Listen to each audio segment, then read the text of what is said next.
নমস্কার বন্ধুরা, আজ বানিয়ে নেব গরমকালের স্পেশাল একটা সম্পূর্ণ নিরামিষ লাঞ্চ থালি, যা মাত্র 30 মিনিট সময় আমরা তৈরি করে নিতে পারবো। গরমকালের স্পেশাল তেঁতুর একটা রেসিপি প্রথমে তৈরি করে নেব। এখানে আমি উচ্ছে আর আলু পাতলা পাতলা করে কেটে নিয়েছি। কড়াতে কালো জিরে আর কাঁচা লঙ্কা ফোড়ন দিয়ে উচ্ছে আলুগুলো সামান্য পরিমাণ নুন আর হলুদ দিয়ে ভেজে নেব।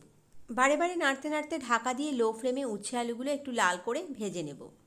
একদিকে উচ্ছে আলু ভাজা হতে হতে এখানে আমি খোসা সমেত বিউলির ডাল নিয়ে নিয়েছি। ডালটা প্রথমে খুব ভালোভাবে ধুয়ে নিয়েছি। এবার একটু প্রেশার কুকারে সেদ্ধ করে নেব।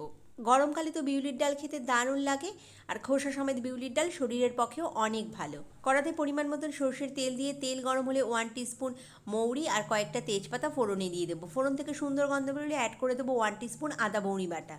স্বাদ অনুযায়ী নুন, পরিমাণ মতন হলুদ আর পরিমাণ মতন জল দিয়ে সেদ্ধ করে রাখা ডালটা দিয়ে দেবো। সমস্ত কিছু খুব ভালোভাবে মিশিয়ে নেব।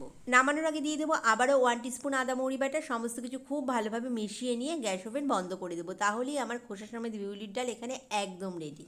নিরামিষ বিউলির ডালের সাথে বেস্ট কম্বিনেশন হচ্ছে সাদা আলু পোস্ত। এখানে আমি একটু শুকনো শুকনো করে সাদা আলু পোস্ত বানিয়ে কড়াতে পরিমাণ মতন সর্ষের তেল দিয়ে ফোড়নে কালো জিরে দিয়ে ডুমো ডুমো করে কেটে রাখা আলুগুলো খুব ভালোভাবে ভেজে নিয়ে দিয়ে দেবো স্বাদ অনুযায়ী নুন আর পরিমাণ মতন পোস্ত বাটা, সামান্য পরিমাণ জল। সমস্ত কিছু মিশিয়ে নিয়ে খুব ভালোভাবে লো ফ্লেমে বেশ কিছুক্ষণ রান্না হতে দেবো।